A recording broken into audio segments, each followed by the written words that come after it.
Hello everyone. అందరూ ఎలా ఉన్నారండి? బాగున్నారా? మీ అందరూ బాగుండాలని నేను ఎప్పుడూ కోరుకుంటానండి. మార్నింగ్ లేచి చక్కగా బయట ముగ్గది పెట్టేసుకున్నానండి ఈ విధంగాను. ఆ తర్వాత పూజ కోసం స్టార్ట్ చేశాను. తండ్రికి ఇక్కడ దండ గుచ్చి పెట్టాననమాట. తులసమ్మకి ఇలా అలంకరించుకొని పూజ అయితే కంప్లీట్ చేసేసుకున్నానండి. దేవుడి దగ్గర కూడా దీపారాధన కూడా కంప్లీట్ అయిపోయింది. ఈరోజైతే మారమ్మ తల్లి గుడికి వెళ్దాం కదా అని మొక్కుకున్నాననమాట. తల్లి నీ దగ్గరికి వస్తాను, పసుపు కుంకుమ ఇచ్చి నీ దర్శనం చేసుకుంటాను అనేసి అనుకొని తల్లి దర్శనం కోసం అయితే వెళ్ళామండి. ఈరోజైతే తల్లినైతే ఈ విధంగా అలంకరించారు. చాలా అందంగా ఉన్నారండి. చక్కగా కొబ్బరికాయ అది కొట్టేసి పూజ అంతా ఫినిష్ చేసుకొని ఆ స్వామివారు కొంచెం పూజ అంతా కంప్లీట్ చేస్తారనమాట. ఆ స్వామి పూజ చేసిన తర్వాత మేము అక్కడ దర్శనం అది చేసుకొని కొన్ని పిక్స్ అవి దిగేసి కొంతసేపు అక్కడ కూర్చొని అంటే గుడికి వెళ్ళిన తర్వాత కొంతసేపు అలా మనం ప్రశాంతంగా కూర్చున్నాం అనుకోండి, ఏదో తెలియని పాజిటివ్‌గా అనిపిస్తదనమాట. అక్కడ అలా కూర్చొని దేవుడిని స్మరించుకున్నాం అనుకోండి బావుంటది కదా! సో, అలాగైతే మేమైతే పూజ అది ఫినిష్ చేసుకొని కొంతసేపు అక్కడ కూర్చొని కొన్ని పిక్స్ అవి దిగేసి మమ్మీ వాళ్ళ ఇంటికి వెళ్దామని అనుకుంటున్నాం అనమాట. అంటే మమ్మీ వాళ్ళ ఇల్లు ఆ గుడికి చాలా దగ్గరే అనమాట. ఒక 10 మినిట్స్ అనమాట. అందుకనేసి వెళ్దాం కదా అని అనుకుంటున్నాము. ఈ గుడి మీ అందరికీ ఇదివరకు నేను చూపించాను కదండీ! కొంచెం మళ్ళీ ఒకసారి చూపిద్దాం కదా అనేసి మొత్తం అంతా క్యాప్చర్ చేశాను. అంటే మేము మార్నింగ్ పొద్దున్నే స్టార్ట్ అయిపోయాం కదా! టిఫిన్ అది చేయలేదు. మమ్మీ వాళ్ళ ఇంటికెళ్ళి టిఫిన్ అది చేసేసి వెళ్ళిపోదాం అనుకున్నాం అనమాట. మా డ్యాడీ మీ అందరికీ హాయ్ చెప్తున్నారు చూడండి. ఆ తర్వాత ఏంటంటే మమ్మీ వాళ్ళ ఇంట్లో టిఫిన్ అది చేసి వెళ్ళిపోదామని అనుకుంటున్నాం. మమ్మీ అయితే చూడండి దేవుడిని ఎంత అందంగా అలంకరించారో. నేను వెళ్ళేసరికి మమ్మీ పూజ చేస్తున్నారు. సో, దండం పెట్టుకున్నాననమాట అక్కడ. చక్కగా దేవుడినైతే ఎంత అలంకరించారు చూడండి మందార పూలతోటి. మమ్మీ దగ్గర కొంతసేపు అలా మాట్లాడుకొని టిఫిన్ అది చేసి మమ్మీ అన్నారు ఉండొచ్చు కదా అని.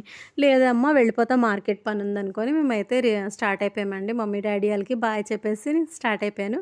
ఇంటికొచ్చి యాజ్ యూజువల్ కుకింగ్ స్టార్ట్ చేశాను. ఈరోజైతే సాంబార్ చేస్తున్నాను, గుత్తి దొండకాయ చేస్తున్నాను. సాంబార్ కోసం నార్మల్ రెగ్యులర్‌గా చేసుకున్నట్టేనండి. ముందుగా పప్పు ఉడికించేసాను. ఉడికించేసి మన దగ్గర ఏ వెజిటబుల్స్ అయితే అవైలబుల్‌గా ఉన్నాయో అవి వేసుకొని చేసేసుకుంటే సరిపోతుందండి. నేనైతే వంకాయ, ములంకాడ, తర్వాత బెండకాయ, పచ్చిమిర్చి, టమాటో వేసేసి వాటరేసి కొంచెం ఉడికిస్తున్నాను. మట్టి పాత్రలో చేస్తున్నానండి. ఇది ఉడుకుతున్నప్పుడు నేను టమాటో అనేది కట్ చేస్తున్నాను పక్కన. కట్ చేసి టమాటో మనకి ఎంత కావాలంటే పులుపు అంత వేసుకోవచ్చనమాట. ఆల్రెడీ మనం చింతపండు రసం కూడా వేస్తాం కదండీ! తర్వాత పసుపు, ధనియాల పొడి, జీలకర్ర పొడి, ఉప్పు కూడా వేసేసాను. కారం వేసాను, కరివేపాకు కూడా వేసేసాను. తర్వాత కొత్తిమీర కూడా వేసేసానండి. ఇది మంచిగా ఉడుకుతా ఉంటది కదండీ! అప్పుడు మనం పప్పు కూడా వేసేసుకోవాలి. వేసుకొని పక్కన సాంబార్ మరుగుతా ఉంటది. ఈలోపు నేనేం చేస్తున్నానంటే గుత్తి దొండకాయ కోసం ప్రిపరేషన్ అయితే స్టార్ట్ చేసేసానండి. దొండకాయని గుత్తి వంకాయలాగా కట్ చేసుకొని మధ్యలో కట్ చేసుకొని కొంచెం ఆయిల్‌లోని ఫ్రై చేసుకోవాలండి మెత్తగా అయ్యే వరకు. చాలా టేస్టీగా వచ్చిందండి కర్రీ మాత్రం. ఈలోపు ఆ దొండకాయ వేగుతా ఉంటది కదండీ! ఈ పక్కనేంటంటే మనం పేస్ట్ ప్రిపేర్ చేసుకోవాలి.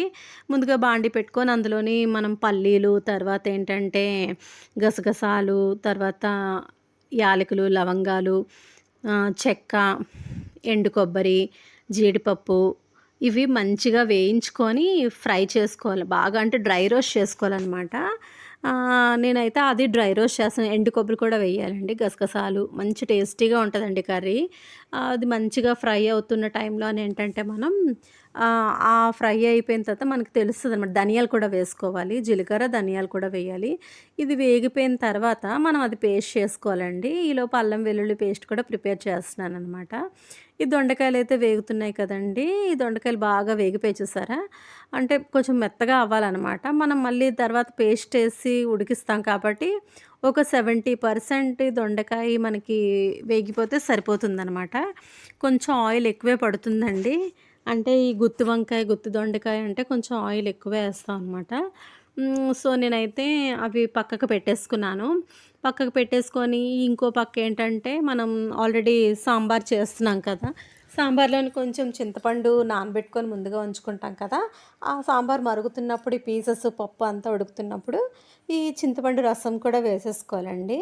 అప్పుడు దాంట్లో మనం ఇంకా ఏవైనా సరిపోతే ఉప్పు, కారం సరిపోతే ఇంకొంచెం వేసుకొని, ఈ పక్కన అది మరిగిపోయిన తర్వాత తిరువాత పెడుతున్నానండి. బాండీ పెట్టుకొని ఆయిల్ వేసుకొని, అందులో మనకి ఎన్ని వెల్లుల్లిపాయలు కావాలంటే అన్ని వేసుకొని, అవి తర్వాత ఉల్లిపాయలు కూడా పొడుగ్గా సన్నగా కట్ చేసుకొని వేసేసుకోవాలి. నేను అలా వెల్లుల్లిపాయ అలా చేశానని ఏమనుకోవద్దు. ఎందుకంటే అది పక్కకు ఉండిపోయిందండి. అది ఇంకా అప్పటికే హీట్ ఎక్కలేదనమాట. సో, అందుకు చేత్తో అలా తీసేసాను. ఆ తర్వాత ఎండుమిర్చి కూడా చిన్న పీసెస్‌గా కట్ చేసేసుకొని వేసిన తర్వాత జీలకర్ర, ఆవాలు, కొంచెం మెంతులు కూడా నేను వేస్తానండి. అంటే మంచి అరోమా వస్తది మెంతుల వల్ల. ఆ తిరువాత అంతా మంచిగా పెట్టేసుకొని తర్వాత కరివేపాకు కూడా వేసేసుకోవాలండి. వేసుకొని సాంబార్లో వేసేసుకోవడమేనండి. చాలా బావుంటది. ఇందులో ఒక్కటే మిస్ అయింది ఏంటంటే సాంబార్ పౌడరు. సాంబార్ పౌడర్ ఉంటే ఇంక తిరగలేదండి. రెస్టారెంట్‌లో మనం హోటల్స్‌లో తింటాం కదా! ఇంచుమించు ఎగ్జాక్ట్‌గా అలాగే ఉంటదండి. మంచిగా వేగిపోయిన తర్వాత మనం ఈ తాలింపు అన్నది మనం సాంబార్లో వేసేసుకోవడమేనండి. లేకపోతే కొంచెం సాంబార్ తీసి ఇందులోనైనా వేసుకోవచ్చు. చాలా టేస్టీగా వచ్చిందండి. సాంబార్ అయితే మాత్రం సూపర్‌గుంది. భలే టేస్టీగా ఉంది. అయిపోయింది. సాంబార్ అయితే రెడీ అయిపోయింది. మట్టి పాత్రలో అయితే ఇంకో డిఫరెంట్ టేస్ట్ వస్తది కదా! సో, అందువల్ల నేను మట్టి పాత్రలో అయితే చేసేసాను. ఈలోపు ఏంటంటే గుత్తు దొండకాయ చేస్తున్నాను కదా!